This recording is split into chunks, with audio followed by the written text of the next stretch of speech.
my god. I've been through 6 phlebotomy interviews, and if you want to know any of the possible questions they will ask you, if you want to prepare for it, this video is for you.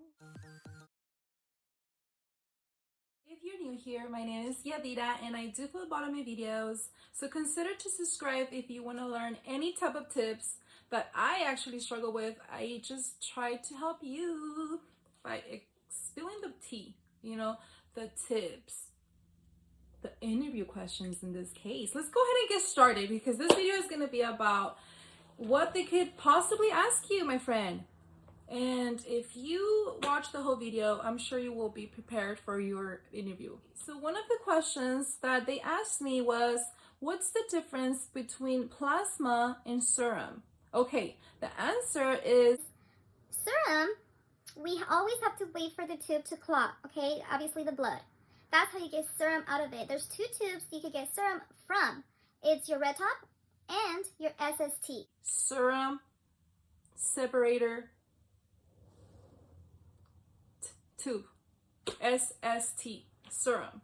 Okay, so that is the answer. In plasma, normally it could be your EDTA, which is your lavender top, or even your pink top. Okay, that's plasma. You don't have to wait for it to clot. You spin it on the centrifuge right away and you're good to go.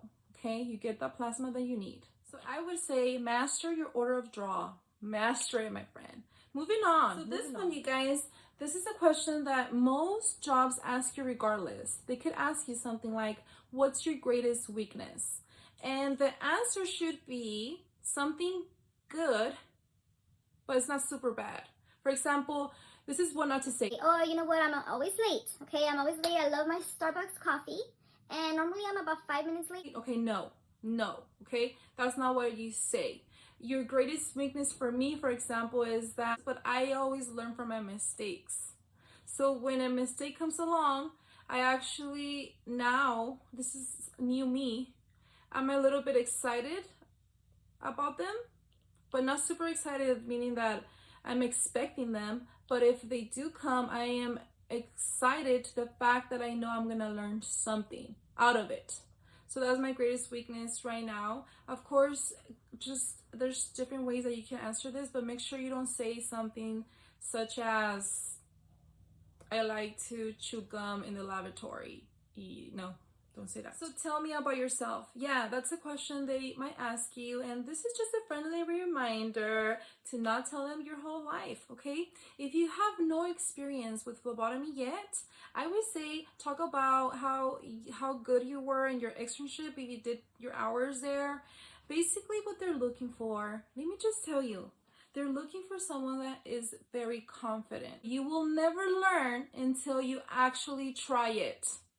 And that's what a phlebotomist is. You have to go through the hard draws to learn. If you try to avoid them, you will never learn. And that's what an employer is looking for. They're looking for someone confident and someone that's a team player, that you're not gonna say no to a hard draw. I'm sorry, but if you're new or considering to be a phlebotomist, you need to go for it, okay? You need to go for it, and I promise you will become very good.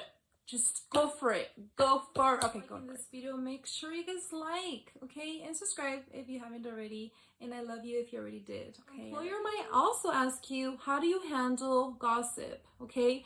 And I know the answer to this question because one of the senior phlebotomists, we were talking about interviews, and when I was a student. So thank God she told me about this question, because they did ask me eventually in the future, and I was like, I already know what to say, which is, first of all, you have to be very brave, meaning that if someone comes to you talking about gossip about someone else, you need to be brave in the fact that you need to stop them right away. I know, but you need to stop them and tell them, hey, I see you have an issue with this person, right? But I would say, please go talk to them, because by you talking to me about it, you could tell if it's gossip or they're trying to, ask for help. So if it's gossip, you're like, I think it's best for you to go talk to them, okay?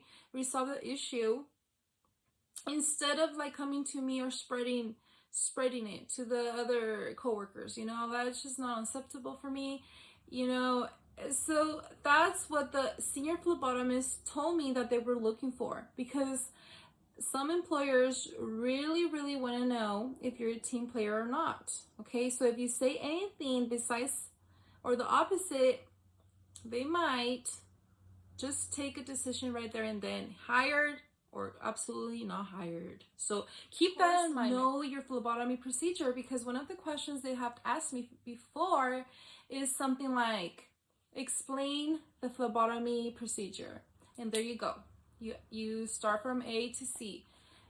For example, it could be like, if it's a room, I knock before I go in the room. I introduce myself. Hey, my name is Yadira. I am here to do a blood draw. And then, of course, that's your consent. Okay. After that, I identify the patient. I make sure I have the right patient. I grab my supplies, you know, so on, so on. I'm hoping that you know how to do this, right?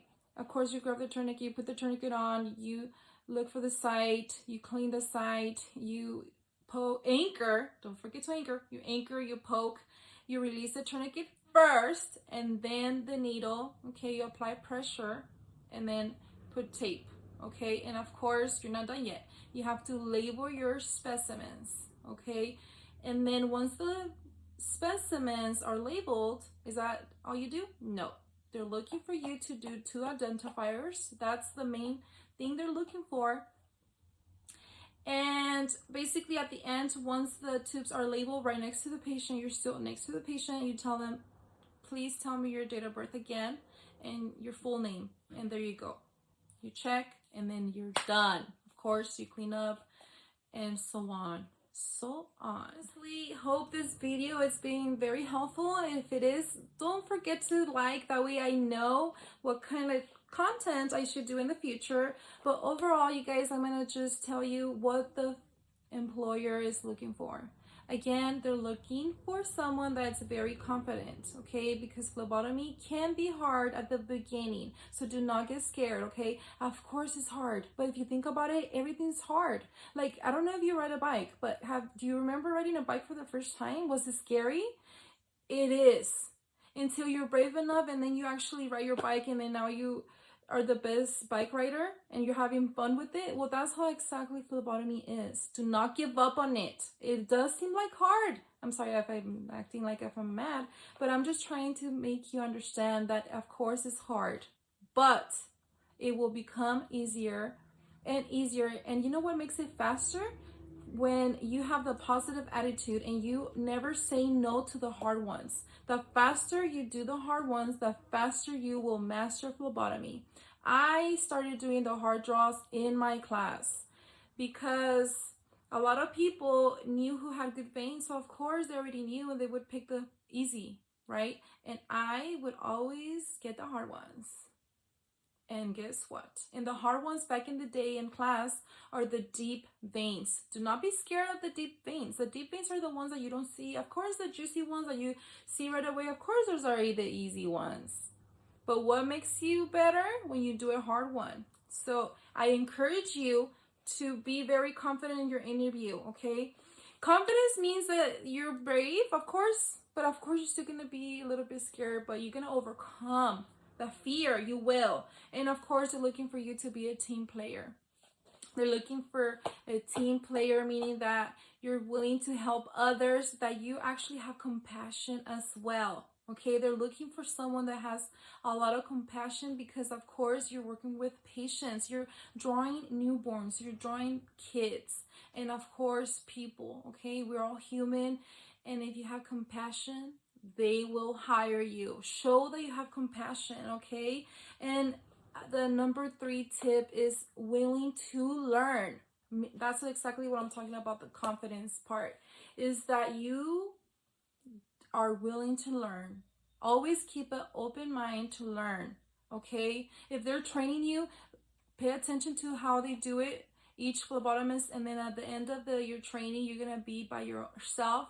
And don't get scared, because that's actually a good thing, because that's when you grab everything that you learn from each phlebotomist and you create your own, and that's the best feeling ever. Okay, don't forget to ask. Oh my God. Oh my God, this is a good one. If you're still watching, this is a bonus. I'm glad I remember. Okay, don't forget to ask at least 2 questions at the end of your interview. You have to ask them, okay? Because this is what, if you don't ask any questions, let's pretend they're like, do you have any questions? You're like, no, I think no. That's automatically they will not hire you. I'm sorry to tell you, because they're actually looking for those persons that actually ask questions. Make sure you stand out, okay?